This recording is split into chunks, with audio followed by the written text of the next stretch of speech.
Today I'm going to give you some tips for your batterie or batu, which are just fancy words for beats.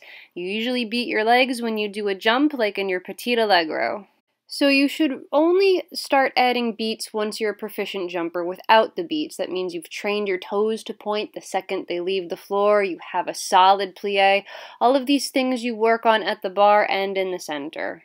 I'm going to use an assemblé as my first example. So in an assemblé, you brush the back leg out and you bring it to the front before you land. I want to say the biggest mistake people make is focusing too much on the leg that started the movement and they're neglecting the second leg. But the second leg does work too. You have to give it equal amount of energy to make your beats happen. I want you to imagine this goofy sailor dance where you click your heels together. That will force your second leg to come up to meet your first leg. Cabrioles are also a good exercise to start getting that second leg to move faster.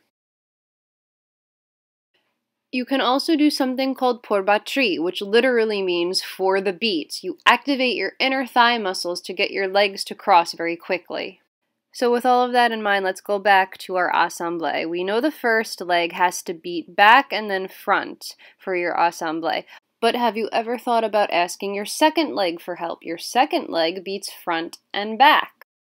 You should never rely on the leg that starts the movement to do all the beating. You should bring the second leg up to follow the first leg as quickly as you can. The sooner you get your legs together, the sooner you get them to meet in the air, the more time you will have to do a beat before you land. Imagine the second leg lifting you higher. These same exact rules also apply in brises. Pretty much any jump that requires a beat will need help from the second leg. The prime example of this feeling is the entrechacate. If you rely only on the first leg, like right here, it looks a little floppy, like the legs don't really cross all the way, it looks a little messy. For some reason, whenever we beat, and this goes for everybody, we have the habit of just thinking of one leg doing the beating, but we should really be asking both legs to do the beating. Instead of having one leg do twice the work, we can divide the work up in half and make it easier on both legs. Look at the difference. Right here, I'm just thinking of the front leg going back and front. A little messy. But then look, here I'm thinking of both legs crisscrossing, both legs doing equal work. They cross a little tighter and it looks a little cleaner. Both legs do equal work, not just one.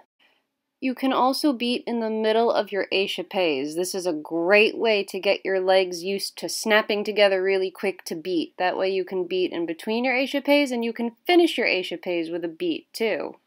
So remember, the keys to better beats. Use your thigh muscles. Bring your second leg as fast as you can. Don't rely on just the front leg. You won't get anywhere. If you can get those thigh muscles to bring the second leg up faster, you'll be able to beat better.